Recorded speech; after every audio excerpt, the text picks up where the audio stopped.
नई दिल्ली में आज सहकारिता प्रकोष्ठ भारतीय जनता पार्टी दिल्ली प्रदेश द्वारा बैठक का आयोजन किया गया। कई विषयों पर चर्चा की गई। सुनील कुमार गोयल, संयोजक, सहकारिता प्रकोष्ठ दिल्ली प्रदेश, भारतीय जनता पार्टी कार्यालय से खबर। जोगिंदर डोगरा। रिकवरी नहीं है तो आरसीएस अपने खर्चे पर रिकवरी करे, क्योंकि वो हमसे 5% लेता है रिकवरी में और 3% जो जाता है आगे केस के लिए आर्बिट्रेशन में 3% वहां भी जाता है। 8% हम सरकार को देते हैं, वह मेंबर पर लगता है खर्चा।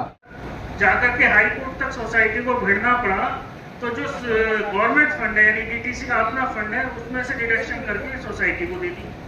अब सोसाइटी उस फंड का क्या करे, ना तो उसके लेजर में शो कर सकती क्योंकि वो उसका फंड नहीं नीचे लिख दिया, ये इसका व्यक्ति का विशेष का फंड नहीं है, ये डीटीसी का अपना फंड है, ये जो हम आपको दे रहे हैं। और ना ही क्या कर सकते, तो लिहाजा हमने वो कुछ महीने बाद रिफंड कर दिया आरसीएस को दोबारा। तो सबसे बड़ी जो दिक्कत आ रही है वो डीडीओ डिडक्ट नहीं करता, ये भी आप सबको आ रही होगी, इसीलिए डिडक्शन करते नहीं। और भी डिपार्टमेंट में दिल्ली जल बोर्ड है, ये और भी आसानी से आप जब भेजेंगे डिफॉल्टर के लिए सैलरी डिडक्शन का ऑर्डर, डिडक्शन नहीं करते। महोदय, सुनील जी, मित्रों, सहकारिता का क्षेत्र पूंजीवाद और वामवाद के विपरीत भारतीय परंपरा का निर्वाह करने वाला सहकारिता प्रकोष्ठ है। हम सबको ये जानकारी होनी चाहिए कि ये राज्य का कानून बनाने का अधिकार है। सहकारिता मंत्री है।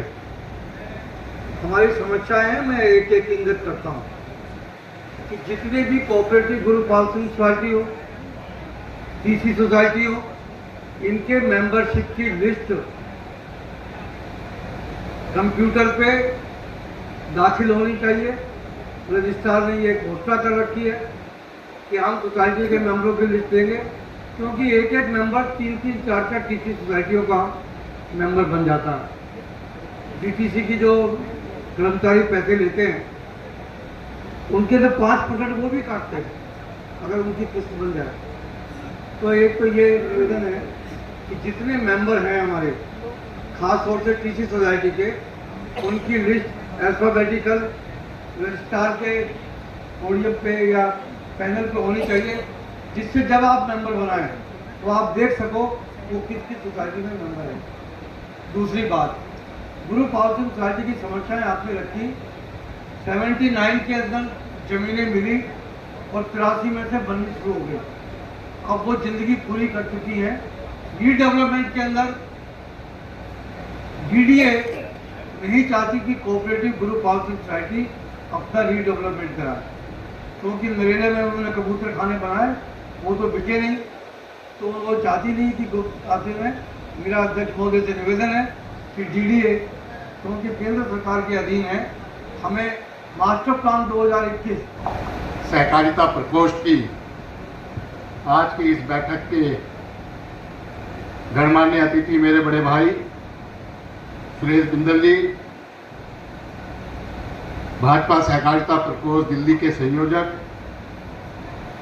सुनील गोयल जी, और आज की इस बैठक में उपस्थित विभिन्न सहकारी संस्थाओं के पदाधिकारीगण, कर्मचारी, कार्यकर्ता बंधुओं, भाइयों और बहनों, सर्वप्रथम मैं दिल्ली के सहकारिता पर क्या होना चाहिए, सर्वप्रथम मैं हूं और ना सहकार भारती हूं, लेकिन कोऑपरेटिव होने का नाता है। लेकिन क्योंकि भाजपा ने आहूत की है, तो ये तो उन्हें पता है कि हम किस आइडियोलॉजी के लोग यहाँ पर बैठे हैं और किस आइडियोलॉजी के बैठक है। तो हमारा क्या लक्ष्य होना चाहिए? भारतीय जनता पार्टी सहकारिता प्रकोष्ठ और सहकार भारती का लक्ष्य ये होना चाहिए, सर्वप्रथम जो सहकारी संस्थाएं हैं। दूसरी समस्या ये है, इंटरेस्ट नहीं देते टाइम पे। रिकवरी के लिए तो पहुंच जाते हैं, इंटरेस्ट बिल्कुल नहीं देते। जैसे कि बैंकों में है, आप पैसा जमा करें, तीसरे महीने आपके आरटीजीएस अकाउंट में चला जाता है। भाई साहब, ये रजिस्ट्रार के समस्या है तो वो बता। रजिस्ट्रार को लिख दिया, रजिस्ट्रार को कहीं ये कहो कि रजिस्ट्रार कॉमन एजेंडा है, जैसे आपने अभी जो किया इसमें वो ये पॉइंट्स नहीं थे सर। आप ये कहो कि रजिस्ट्रार ये काम नहीं करता है, मैं यही सोसाइटियों के कहना, अंदर सोसाइटियों के अंदर मामला है, सोसाइटी की जनरल बॉडी में उठाइए, उसकी शिकायत रजिस्ट्रार से सर करिए। नहीं सुनने देते, रजिस्ट्रार को करा, रजिस्ट्रार ने स्पेशल ऑडिट बैठा दिया, वो चले गए इस पे, और रजिस्ट्रार ने उनकी कमेटी भी एक्सपेल कर दी थी। इन स्पाइट ऑफ दैट वो फाइनेंस कमीशन चले गए, फाइनेंस को स्टे लिया। सहकारिता प्रकोष्ठ की आज बैठक थी, उस विषय में आप आज क्या क्या डिसाइड हुआ? आज भारतीय जनता पार्टी दिल्ली प्रदेश सहकारिता प्रकोष्ठ की बैठक बहुत सफल रही। दिल्ली की जब पीसी सोसाइटीज़ को, हाउसिंग कोऑपरेटिव सोसाइटी को, कोऑपरेटिव बैंक को इसमें इनवाइट किया गया था और काफ़ी अधिक संख्या में लोग यहाँ पर आए।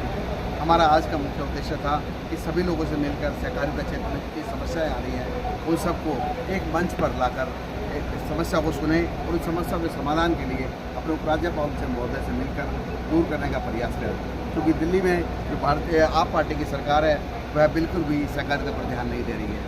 उनके द्वारा जो भ्रष्टाचार किया जा रहा है आरसीएस ऑफिस में, उससे सभी टीसी सोसाइटी और हाउसिंग कोऑपरेटिव सोसाइटियाँ और बैंक्स बहुत ज़्यादा प्रभावित हो रहे हैं। उनको दूर करने के लिए आज की मीटिंग का उद्देश्य था। सर 2025 के विधानसभा चुनाव में सर किस तरह से तैयारी चल रही है?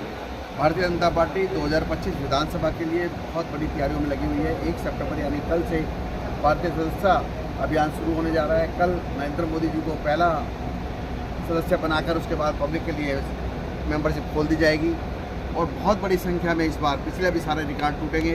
ऐसा हमारा अनुमान है कि सभी लोग भारतीय जनता पार्टी से जुड़ना चाहते हैं और सभी लोग भारतीय जनता पार्टी को दिल्ली प्रदेश में हम देखना चाहते हैं। बलराम जी थोड़ा बहुत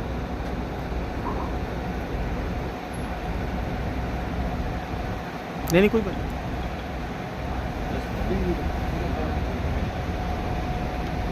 क्या कहना चाहेंगे आज की जो पहली बैठक हुई है सहकारिता प्रकोष्ठ? अभी तो शुरुआत है, धीरे धीरे संभाला है तो सहकारिता प्रकोष्ठ को काफ़ी ऊंचाइयों पर ले जाएंगे और जो जनता की समस्याएं हैं उनको बहुत जल्द निवारण करेंगे और उसके चाहे हमें एमजी साहब से मिलना पड़े या कहीं नहीं जाना पड़े, चाहे हमें दिल्ली सरकार के खिलाफ धरने प्रदर्शन करने पड़े तो उसके लिए करेंगे।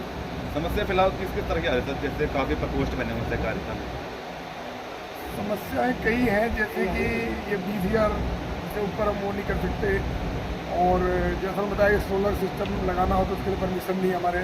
और जब तक जो समस्याएं जो आपने सुनी अभी बहुत सारी समस्याएं हैं उन सब पर विचार करेंगे। आगे के क्या एजेंडे रहेंगे सर बलराम जी?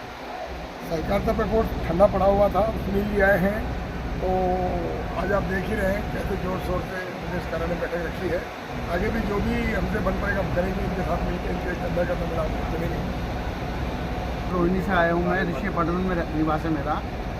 अब जैसे हमारे ग्रुप हाउसिंग सोसाइटी है, अब ग्रुप हाउसिंग सोसाइटी है तो डीडीए की, लेकिन इसके अंदर ना तो काउंसिलर का पैसा फंड लगता, ना एमएलए का फंड लग सकता है, ना एमपी का फंड लग सकता है।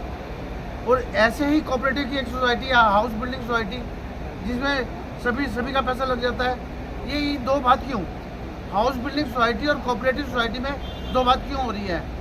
और दूसरा क्या है कि हम कोऑपरेटिव सोसाइटी में हम हाउस टैक्स हम देते हैं, हम अपनी मेंटेनेंस नहीं कर सकते। मेंटेनेंस नहीं करेंगे तो हाउस टैक्स में हमें रिबेट नहीं। बिजली का बिल हमारा कमर्शियल आता है, कमर्शियल किस लिए आएगा जी हमारा?